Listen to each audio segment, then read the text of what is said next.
guys, welcome back to another YouTube Front Office Rocks video. And I'm so excited about, well, let me start that again. I'm kind of excited about this because in this video, we're going to talk about insurance. And if you've watched any of my other videos on YouTube or on Front Office Rocks, I know we have to deal with insurance in the dental office, but it's not my forte. It's not the thing that I love. I love, patients and case acceptance and schedule and all that. So I have brought in Colleen Huff, who is an insurance guru, to help us learn and train more at Front Office Rocks. So if you haven't met her yet, Colleen, tell us just a quick overview of who you are and why you love insurance. All right, thanks, Laura.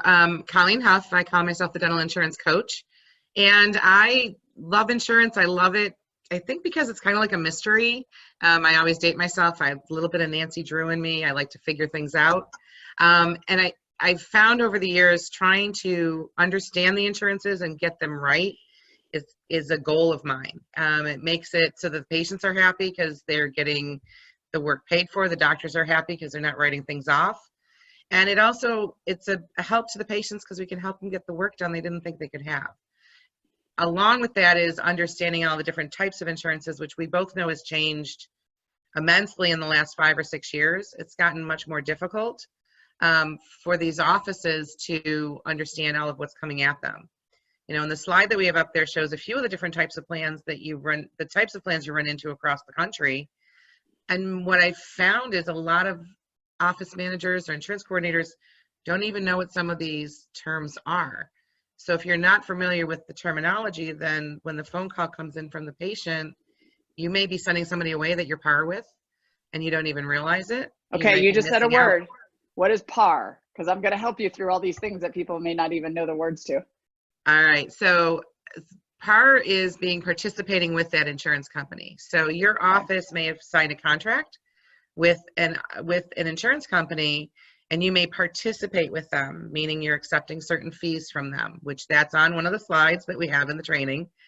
And a lot of times, if the person who's answering the phone doesn't understand the different terms and the types of insurances, they may turn someone away thinking that they can't see them on that insurance. Right. So that's where some of what we're talking about when we do one of our first trainings in the course. So talk to me about, like I was mentioning to you, I talk to dentists, unfortunately, who say, I don't even know what I'm in network for or not. I don't know the difference between a DMO and a PPO. So we have advanced insurance training on Front Office Rocks. But if somebody stumbles onto this on YouTube, they're trying to get educated. Can you go through each one of these and just give us an idea what they mean? Sure. All right. Well, we'll start on the top where it says EPOs, because that's the most recent type of insurance to hit the market, and many people have never heard that term. And it is a hybrid between an HMO where you're assigned to an office and a PPO where you can go to any office and they'll pay a certain rate. This is forcing you to go to an office that's a PPO and part of it. You can't go out of network, basically, but it's giving you a choice. You're not assigned to someone.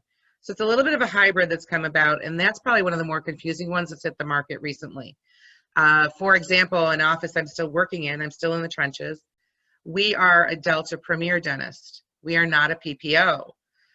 A lot of Delta EPOs have hit the market. In the past, a patient comes to me, the plan would pay up to a certain amount of the PPO rate, and the patient would pay the difference to the Premier. Now I can't see them. They won't pay anything, because we're considered out of network. And as I say a lot of times in my seminars, the difference between EPO over the phone and PPO over the phone, not so much. So right. Do you take Delta? Well, we're par with Delta, you have that conversation. So we were talking, as I'm saying, the PPOs are up there too. This is preferred provider or preferred dental provider networks. So preferred provider organizations or preferred dental provider networks. Sometimes you hear Dental Guard Preferred. Some of them like to come up with their own fancy names.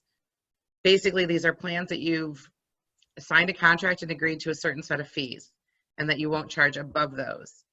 And one of the things you and I have talked about over the time is a lot of doctors don't understand that in that page of 70-some pages that they sign, there's a lot of rules and regulations, right, and they don't always know it. So that's something else that eventually we'll get into a little bit more detail on, what you have to watch for, what you're looking for to make sure you're following the rules of what you've signed on to. We have DMOs up there, and those are dental maintenance organizations, which is the dental version of an HMO. You're assigned to an office. That office is typically getting a capitation check every month, and there are smaller copays. There might be smaller out of pocket depending on the plan. There's not as many. There wasn't as many for a while of those. They were kind of making a comeback. It depends on where you are in the country, honestly. For a while, I was telling people they were coming back. It turns out only in the Buffalo, Western New York area. Other parts of the country, they were going away. So you have to pay attention to your area too. As much as you and I can sit here and educate them, these insurances across the country are very specific to your part of the country. An indemnity plan is the other one on the top part here, and this isn't just a traditional plan. You can go to anyone, they pay whatever percentage based on reasonable and customary. And for the patients, it's a little easier. They don't have to worry as much about seeing who's in network, who's out of network with them. They just go to a dentist and it pays based on reasonable and customary. On the bottom underneath the dental insurance little logo there are union plans, and these are very specific to your area. I used to live in New Jersey. That's where I did a lot of my initial, after I left the insurance company, basically got my feet wet in the dental offices, and they are loaded with unions down there.